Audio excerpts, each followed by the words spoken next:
Why do parents need to consider a trust for their children? Hey there, my name is Ron Payne. I'm the CEO and managing partner here at Payne Law in Kernersville, North Carolina. And today I wanted to ask a question that we answer almost invariably every time we do an estate planning consult with parents. And that is, should I consider a trust? And if so, why would I use one? So there are three key reasons. There are many reasons why an individual might want a trust, but there's three reasons that sort of apply to everybody. The first reason is that it doesn't go through probate. Okay, and so what that means is it's both cheaper and it's quicker than going through probate. For starters, you don't even have to hire a probate attorney because you're not going to be going through probate. Assets to the trust are in the trust the moment they're put into the trust, or whenever the death certificate is presented in the, like a life insurance policy or a 401k or something that has it as a payout to the trust. The moment you show them that, they write a check and the trustee can deposit that money and start spending it in accordance with the terms of the trust. The second thing is that it's also quicker for those reasons I just mentioned. You don't have to wait on the clerk of court to get you letters testamentary. You don't have to wait on the lawyers to prepare the application to then get you those letters. And then you got to take them to the bank and then you got to open the bank account. You don't do any of that. If you're the trustee and there's not yet a bank account, you can go online to the IRS website, you apply for your EIN, you walk down to the bank and go, here's my EIN, here's the certification of trust, which is just a document saying, yep, I have a trust. Or you take them a copy of the actual trust if you don't have a certificate, which is essentially like an appendix to the trust that just, rather than sharing the whole trust with the bank. And you're good to go. It's really straightforward. You don't have to wait for documentation, and that way you can go ahead and start meeting the family or the heirs or the beneficiaries' needs the moment those funds are needed. Secondly, trusts are private. So when somebody passes away and you go down to the courthouse and you file that application for probate and you give them a copy of the will, which of course is required, that becomes part of the public record, which means if you put in your account, I leave $200,000 to Johnny, I leave $300,000 to Susie, I leave $50 to my nephew because he never called me back. I leave all of your assets that you specifically list in a trust are now part of the public record. And somebody who wants to take advantage of your family could say, hey, I saw that you recently inherited something. Can we help you? We don't want anybody to know. We don't, a lot of times people don't even want the family to know what all is being inherited. You've worked hard for that and you want to keep your private matters private. A trust will do that. So not only is it quicker than going through the courthouse, it's cheaper than going through the courthouse, and it's more private than going through the courthouse. The last one, I think, is a very easy reason for everybody to understand. Simply put, 18-year-olds don't manage money as well as 25 or 30 or 35-year-olds. And with a trust, you can specify what they can use the money for, and then at what age they finally get all the rest of the money.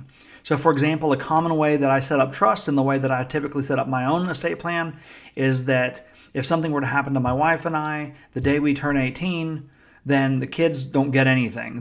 But there's money there, life insurance or whatever, to cover for the kids if something were to happen, right? But if I were to receive, I had a little bit of money saved up when I went to college and I didn't know any better, and I took friends out to eat. I bought video games. I bought stuff for my dorm room.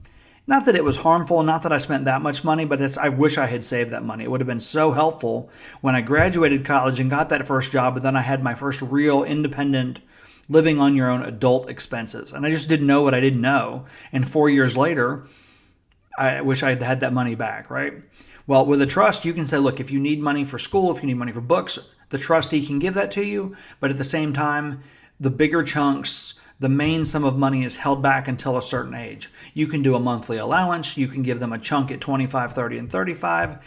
You can give them a chunk every year. You can spread it out over 30 years. You can spread it over 5 years. Whatever age you think that your kids are ready and mature enough, or going to be ready and mature enough to handle that money, you can meter it out over time for them. And that way they don't get the money too young. Because what happens in probate is if they're underage and you left them, say, a life insurance policy. Well, they're not going to cut a $250,000 check to a 12-year-old. So what's going to happen is that money is going to go into a Uniform Transfers to Minors account, UTMA account. And that money is going to sit there earning 2%, 1%, 0.5%, 1/4%, basically no interest for the next several years. And then voila, the day they turn 18, they're eligible for the money and they can go withdraw it from their account. Now, hopefully they've got good financial sense and they won't withdraw it all, but I'm be willing to bet that most kids would go through that money faster than if you were to put it in a trust that allowed them to use it for necessary expenditures, health insurance, medical payments, college, wedding, car, house, rather than just, willy-nilly whatever. You can ensure they have a safe and healthy place to live and their needs are met, while at the same time providing for long-term planning to meet those long-term needs, because you want to make sure that your kids are okay in the long term, not just till the day they turn 18. I hope this has been a helpful explanation of why you might use a trust for your children. Our estate planning consultations are absolutely free. We'd be happy to meet with you, go over what the options are, learn about what your family's unique situation is, both from an assets standpoint as well as a goals standpoint, and who you want to leave stuff to and who you don't want to leave stuff to, etc.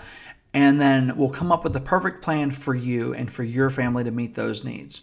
Another awesome thing that I think we do that a lot of clients really like is we keep your estate file, the drafts, on file in our system. Now, they're not valid. I can't take an undrafted version to the courthouse if you lose your original.